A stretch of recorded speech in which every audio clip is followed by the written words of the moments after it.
या बातमीपत्रामध्ये आपण सुरुवातीला पाहूया आज लक्ष वेधून घेणाऱ्या 3 महत्त्वाच्या बातम्या आणि यामध्ये पहिली लक्ष वेधून घेणारी महत्त्वाची बातमी ती म्हणजे आजच्या लक्ष्मी पूजनासंदर्भातली। देशभरामध्ये आज लक्ष्मी पूजनाचा उत्साह आहे आणि दिवाळी सणातल्या लक्ष्मी पूजनाला विशेष असं महत्त्व असतं। दरवर्षी अश्विन महिन्यातल्या अमावस्या तिथीला लक्ष्मी पूजन करण्याची परंपरा आहे। यंदा लक्ष्मी पूजनाच्या तारखेवरून लोकांमध्ये एक संभ्रम निर्माण झालाय। घरोघरी संध्याकाळी आता लक्ष्मीचं पूजन करण्यात येणार आहे। तर इकडे सोन्याचे भाव आता वधारण्याची आणखी शक्यता वर्तवण्यात येते।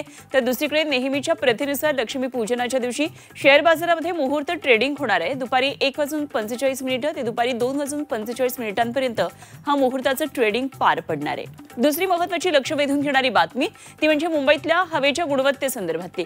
सर्वत्र दिवाळीच्या उत्साहाचं वातावरण आहे आणि असं असताना मुंबईकरांसाठी मात्र एक चिंतेची बातमी आहे आणि ती म्हणजे मुंबई हे जगातलं आता दुसरं सर्वाधिक प्रदूषित शहर ठरलंय।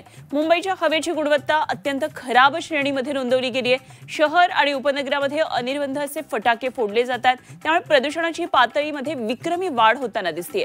बीकेसी मध्ये हवेचा गुणवत्ता निर्देशांक हा 334 एवढा नोंदवला गेलाय आणि संपूर्ण शहरातल्या हवेचा गुणवत्ता निर्देशांक हा 187 एवढा नोंदवण्यात आलाय। त्यामुळे मुंबई हे जगातलं आता दुसरं सर्वाधिक प्रदूषित शहर बनलेलं आहे। आणि तिसरी महत्त्वाची बातमी आहे ती म्हणजे वीज वितरण कंपनीच्या खासगीकरणासंदर्भातली। देशातील वीज कंपन्या सध्या 6.9 लाख कोटी रुपयांच्या तोट्यात अडकलेल्या आहेत आणि केंद्र सरकारने त्यांच्यासाठी आता खासगीकरणाचे दरवाजे उघडे केलेत। प्रस्तावित इलेक्ट्रिसिटी ऍक्टच्या दुरुस्तीच्या मसुद्यामध्ये सरकारने याबाबत स्पष्ट संकेत दिले असल्याचं कामगार संघटनांचा दावा आहे आणि वीज कंपन्यांना खासगीकरणासाठी 3 पैकी 1 पर्याय निवडण्यास सांगितलं जाणार आहे।